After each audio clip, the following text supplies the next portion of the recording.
ನಮಸ್ಕಾರ ವೀಕ್ಷಕರೇ, ಇವತ್ತು ನಾವು ಮೆಂತ್ಯ ಸೊಪ್ಪಿನ ಮಟನ್ ಗ್ರೇವಿ ಮಾಡೋಣ ಬನ್ನಿ. ಮೊದಲಿಗೆ ಮಿಕ್ಸಿ ಜಾರ್ನಲ್ಲಿ ಈರುಳ್ಳಿ,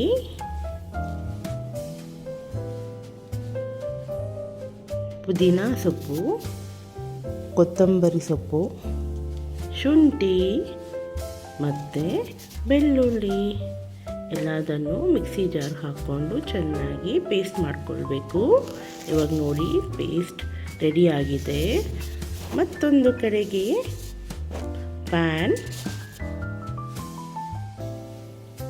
ಎಣ್ಣೆ, ಚಕ್ಕೆ, ಲವಂಗ, ಈರುಳ್ಳಿ,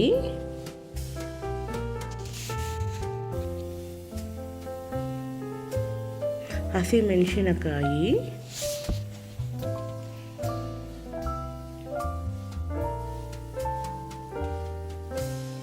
ಚೆನ್ನಾಗಿ ತೊಳೆದು ಕಟ್ ಮಾಡಿರುವ ಮೆಂತ್ಯ ಸೊಪ್ಪು,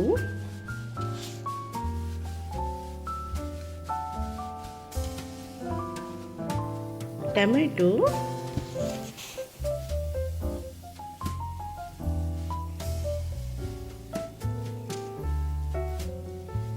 ಮತ್ತು ಮಾಡಿಕೊಂಡಿರುವ ಪೇಸ್ಟ್ ಎಲ್ಲದನ್ನು ಹಾಕಿ ಚೆನ್ನಾಗಿ ಎಣ್ಣೆಯಲ್ಲಿ ಫ್ರೈ ಮಾಡಿಕೊಳ್ಬೇಕು.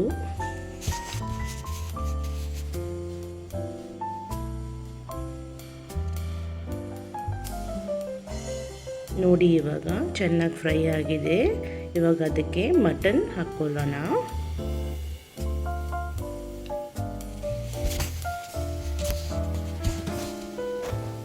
ಚೆನ್ನಾಗಿ ಒಂದು ಮಿಕ್ಸ್ ಮಾಡ್ಕೊಳ್ಳೋಣ.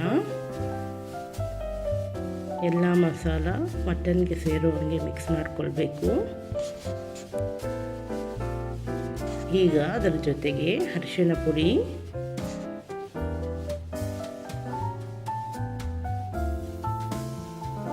ಖಾರದ ಪುಡಿ,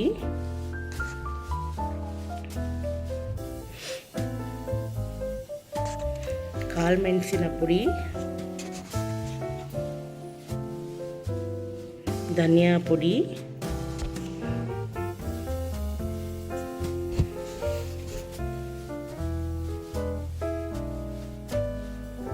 ರುಚಿಗೆ ತಕ್ಕಷ್ಟು ಉಪ್ಪು.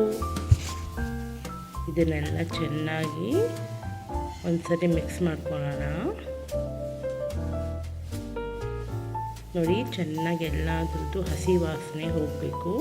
ಅಷ್ಟುವರೆಗೂ ಚೆನ್ನಾಗಿ ನಾವು ಎಣ್ಣೆಯಲ್ಲಿ ಫ್ರೈ ಮಾಡ್ಕೊಬೇಕು. ನೋಡಿ ಇವಾಗ ಚೆನ್ನಾಗಿ ಫ್ರೈ ಆಗಿದೆ. ಇವಾಗ ನಾವು ಅದಕ್ಕೆ ಸ್ವಲ್ಪ ನೀರು ಹಾಕೋಣ.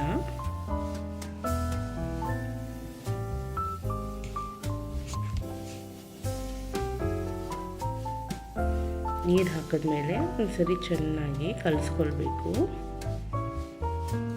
ಮಸಾಲ ಎಲ್ಲನೂ ಚೆನ್ನಾಗಿ ಮಿಕ್ಸ್ ಮಾಡೋಣ. ಚೆನ್ನಾಗಿ ಮಿಕ್ಸ್ ಆಗಬೇಕು. ಈಗ ಒಂದು ಲಿಡ್ ಕ್ಲೋಸ್ ಮಾಡಿ ಇಡೋಣ. ಕುಕ್ಕರ್ದು 5 ವಿಸಿಲ್ವರೆಗೂ ಬಿಡೋಣ. ಈಗ ನೋಡಿ 5 ವಿಸಿಲ್ ಆಗಿದೆ. ಮೆಂತ್ಯ ಸೊಪ್ಪಿನ ಮಟನ್ ಗ್ರೇವಿ ರೆಡಿಯಾಗಿದೆ. ಇದು ಚಪಾತಿ, ರೈಸ್, ಇಡ್ಲಿ, ದೋಸೆ, ಮುದ್ದೆ ಯಾವುದ್ರ ಜೊತೆ ಆದರೂ ಸರಿ ರುಚಿಯಾಗಿರುತ್ತೆ. Thank you.